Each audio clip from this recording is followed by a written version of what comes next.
Hello, friends. How are you? I hope you and your loved ones are well. Last month, I stumbled on a Vogue article by Chanté Joseph titled, "Is Having a Boyfriend Embarrassing Now?" And it completely hijacked a conversation in my friend group. The article was about younger women, image, and relationships in the age of the internet. But as we talked, a friend of mine asked recently, why would any woman our age even bother? What's the point if you're not having kids, buying the house, building the legacy, doing the checklist? If the old reasons are gone, what is the point? If I'm no longer required to build my life around a man, what exactly are men for? For most of our lives, dating wasn't neutral. It had a job.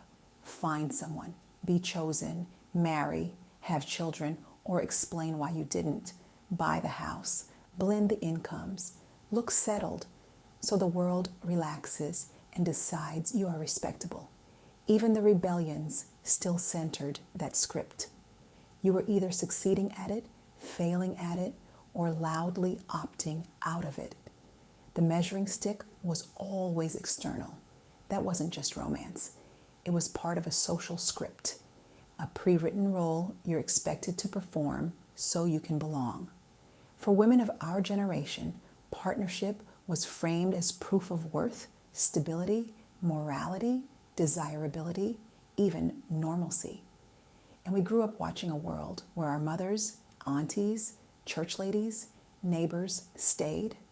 They stayed for survival, for the kids, for the mortgage, for the reputation, for the simple reason that there was no visible alternative that didn't cost everything. Whether you married, stayed, left, never married at all, that script sat in the background, whispering, real adulthood, real womanhood comes with a partner. Now fast forward to today, we're in a different world. The pipeline is leaking. The story is breaking. And women over 50 are asking, if I'm not required to play that role anymore, then why would I sign up again? The script has either been completed, been survived, or been so thoroughly exposed as fragile that it no longer feels like the only template. People are marrying later. In the US, the average first marriage age for women is now around 28 to 29, much higher than previous generations. Late life divorce has exploded. Among divorces in recent decades, a growing share happens after 50. More older women are living alone, by choice or by circumstance. Roughly a quarter of women 65 to 74 in the US live alone, and that share rises with age.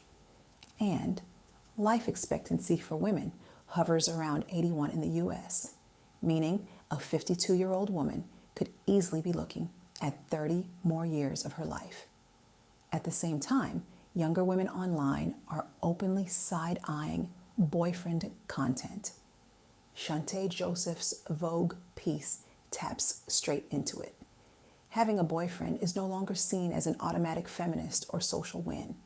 Centering a man can even feel culturally corny or politically off-brand in a landscape where men in institutions have often failed women. Put this together, and one thing is clear. Being partnered no longer automatically signals success. Being single no longer automatically signals failure. So for a woman over 50 who has raised children or survived not having them, paid mortgages or held it down alone, buried people, built careers, rebuilt herself, the old point of dating dies on impact, which is exactly why my friend's question begs a thoughtful conversation. If it's not about survival or respectability anymore, why date at all?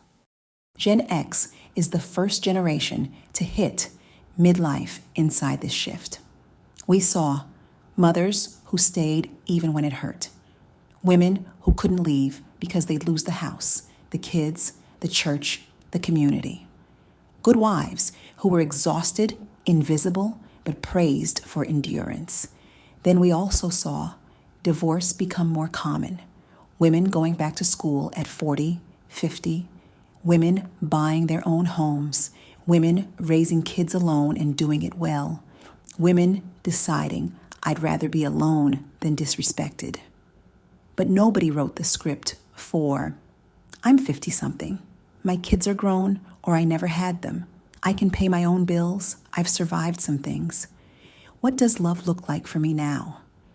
We're the first ones walking into midlife with options our mothers never had and absolutely no blueprint for how to use them. So when a woman says, what's the point of dating now? She's really asking, why would I risk my peace, my space, my routine, my hard-earned freedom? For what exactly? If you strip away the old checklist, what's left? If it's not about, help me have kids, help me buy a house, help me look respectable, then the only reason left is to define it for yourself. The women who came before us followed a script that doesn't hold in today's world. They were taught that a good life meant coupling up, staying put, enduring almost anything to protect the image of stability. That standard was built for a time when women had fewer choices, less financial freedom, and almost no social permission to say, this doesn't work for me. We are living in a different landscape. Dating in this reality cannot look like dating in the 80s because we don't look like women in the 80s. So the first responsibility is permission, to stop treating old rules as sacred and start asking what partnership means based on your actual life, your actual needs, your actual limits. That means you get to decide, do I want companionship without marriage? Do I want love without sharing a mortgage?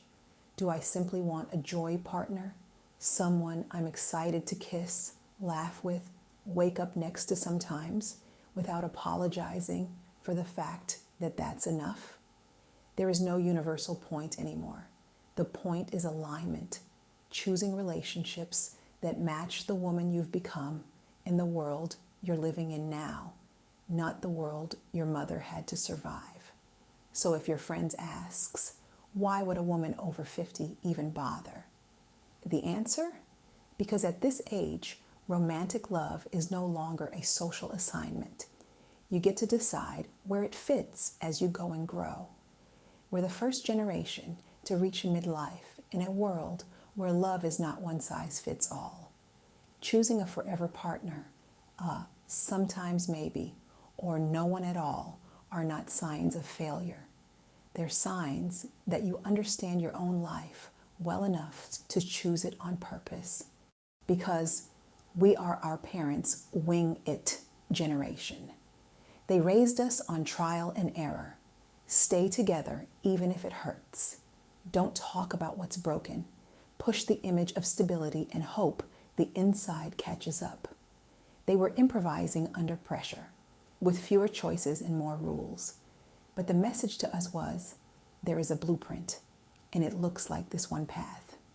Now here we are, Gen X, in midlife, discovering that the so-called blueprint was more vibes than plan. The marriage rules, the dating rules, the stick it out no matter what rules don't match the lives we're actually living or the freedoms we technically have. So of course, we're questioning the point of dating after 50. Of course, we're suspicious of forever talk. We were told to trust a structure our parents were quietly guessing through. The gift and the tension is that we get to stop pretending they had it all figured out. We can honor what they survived, admit what didn't work, and finally say, my love life at this age is not a group project built on someone else's guesswork. I get to decide what fits, what doesn't, and I don't owe anyone a reenactment of a script that was never as solid as it looked. We are the generation raised on a narrow, shaky blueprint, and we're finally drawing our own. Thank you so much for watching.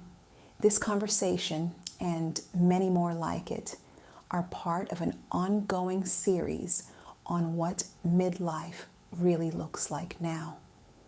If you found this helpful, hit subscribe, share it with a friend who needs to hear it, and let me know in the comments how you're defining love, partnership, or happily single in this chapter. Your voice is part of the blueprint we're building.